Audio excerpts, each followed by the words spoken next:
I was not just a freelancer, but yeah, basically a freelancer. I even remember thinking there was this chamber music series I'd play up in Door County, Wisconsin. Mm-hmm. And the person that started this also started another orchestra in Chicago called the Chicago Philharmonic. And he's somebody who's a great kind of mix of, he was principal bassoon of the Lyric Opera. He taught at Northern Illinois, very traditional careers, right? But then he also started these two things that are like, $1 million+ budget. They've got his staff. He has created all this value, and he, as a result, hires all these musicians every year. He's added so much to the Illinois and Wisconsin music scene, mm-hmm. and he's somebody that I thought of time and time again as somebody that is a great model of the more people. And there's a Heather Miller Lardon, a bass player out in Philadelphia, has done the same thing in the early music world. And Joe Conyers in Philadelphia has created this Project 440, and he's bringing music into the Philly public schools in this really interesting way. And mm-hmm. and all those people have university jobs and or orchestra jobs, but they're so passionate about those side projects, right? So whether you're doing it full time like what I'm doing, or you have gone down one of those career paths, I think that really connects with people's why in a mm-hmm. powerful way. It does, and I think it's amazing. I spent a lot of time seeking out people like that and chatting with them, and I love hearing those stories and listening to people who are like, I didn't ask for permission, I just decided that I was going to start this because this is what I'm really passionate about, and then they're creating their own path.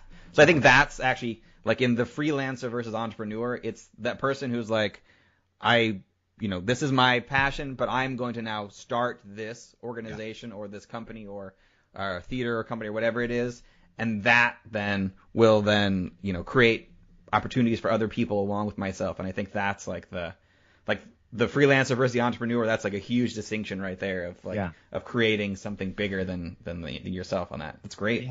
Yeah. What would you say is the best advice you've ever received? The best advice I've ever received is probably, and I thought about this because I know you asked this, is get help. Don't, and that sounds weird, Jason, you need help, but don't be afraid to find other people and get them involved in your project. And I've done that. It took me far too long to do that, but I have a small team helping me now, just part-time, but it has unlocked so many.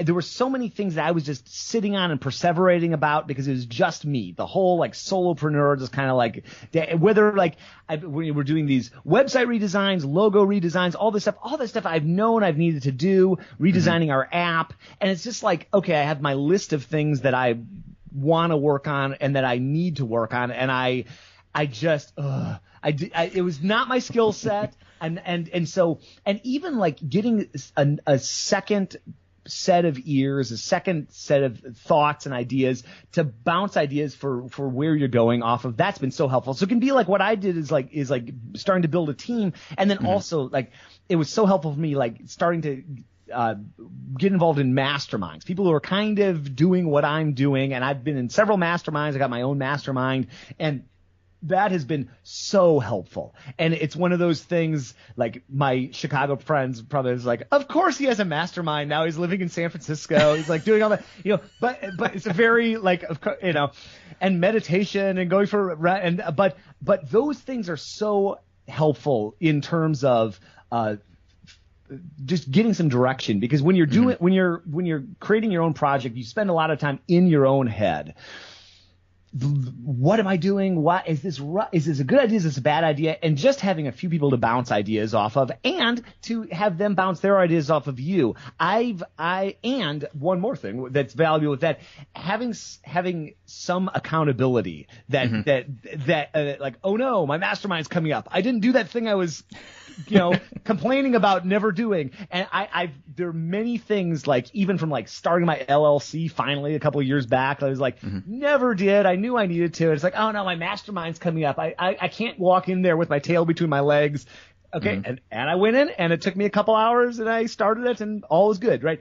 So I think getting help get help in whatever you're doing. Don't be afraid to enlist other people. And I think that's true. You know, when I interview all these people who've won auditions, that's the thing I do. That's the key thing that pretty much everybody has said in their audition journey. It's like, when did things start to click for you? They're like, when I started to play for other people and get their opinions.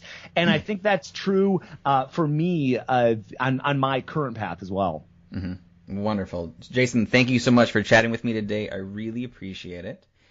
If the listeners would like to see more about what you're working on, what is the best way they can do that?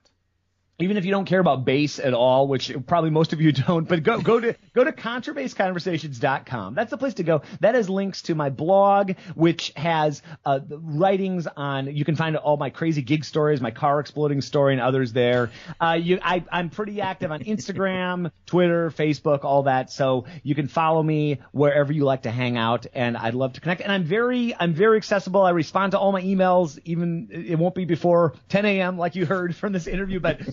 Feel free to reach out to me, and all that info, contrabassconversations.com. You can get in touch. Okay, perfect. I will put all those in the show notes so they can just click through and find you easily. Sweet.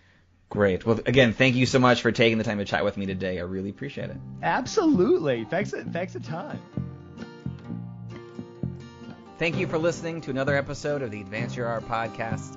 If you like this episode, please go into iTunes and give us a 5-star rating. And while you're there, hit the subscribe button so that every single time I release a new episode, it will go directly to you without even thinking about it. If you're interested in hearing older episodes, please go to advanceyourart.com, where you can find the catalog of everything I've done so far, as well as contact information and projects I'm working on. Thank you again, and have a great day.